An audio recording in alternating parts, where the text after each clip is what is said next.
भगवान सत्यनारायण की कथा कौन से टाइम पर करनी चाहिए? आजकल लोग अपने अनुकूल समय में करवाते हैं। कई बार तो सूर्यास्त भी हो जाता है। क्या ये सही है? प्रफुल्ल बेन राज ने ये प्रश्न किया है। अब आप देखिए इस प्रश्न के करने से कितने लोगों को लाभ होने वाला है, क्योंकि एक अच्छा प्रश्न है, बहुत अच्छा प्रश्न है। यज्ञनारायण भगवान की, अब यहाँ दो चीजें की हैं। आपने लिखा है यज्ञ या भगवान सत्यनारायण की कथा। यज्ञ अलग चीज हो गई, सत्यनारायण की कथा अलग चीज हो गई। सत्यनारायण की कथा होगी तो उसके बाद फिर हवन यज्ञ होगा, वो एक अलग मैटर हो गया।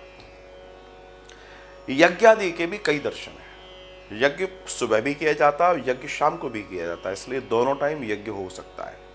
अब बात यह आती है कि सत्यनारायण भगवान की कथा किस समय करवानी चाहिए। मैं दिन की बात नहीं करता, वो आपकी अनुकूलता है, लेकिन सत्यनारायण भगवान की कथा किस टाइम करवानी चाहिए, ये एक बड़ा प्रश्न है।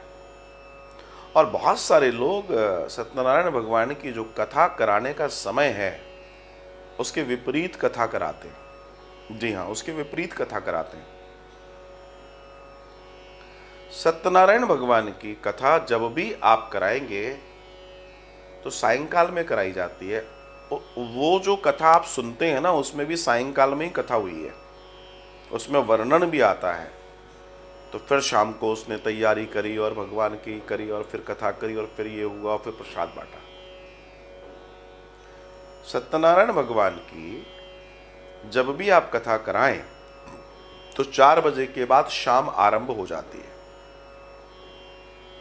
तो आप ब्राह्मण देवता से उस समय को लेकर सत्यनारायण भगवान की कथा करा सकते हैं। ये वो टाइम है उनका जो जो जो बेस्ट टाइम है। मैं कथा के अनुसार बात कर रहा हूं। बहुत सारे लोग कंफ्यूज होते हैं इस बात में। तो कभी भी कराएं, सांझ के समय कराएं, और जब कथा हो जाए तो कथा देखिए। कोई भी ब्राह्मण देवता आपके यहाँ आ रहे हैं, जब आप कथा करा रहे हैं तो आप उनसे ये जरूर निश्चित कर लें कि कथा के बाद आप हवन भी कराएंगे,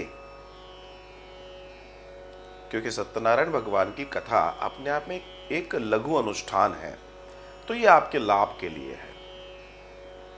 तो सत्यनारायण भगवान की वास्तविक कथा का दर्शन सायंकालीन है, जिसमें कथा के बाद हवन का होना अत्यंत आवश्यक है। इन दो बात का ध्यान आप रखें। तो यज्ञ और हवन या जो भी चीज़ें हैं ये किसी भी काल में, अर्थात सुबह भी हो सकते हैं, शाम को भी हो सकते हैं, और रात्रि में भी हवन होते हैं। रात्रि में हवन जो होते हैं वो देवी और शक्ति के उपासक जो होते हैं वो रात्रि के हवन होते हैं। सायंकालीन और सुबह के जो हैं वो दर्शन में आते हैं हवन, लेकिन देवी वाले हवन जो होते हैं मोस्टली वो रात को होते हैं, लेकिन हवन होते हैं।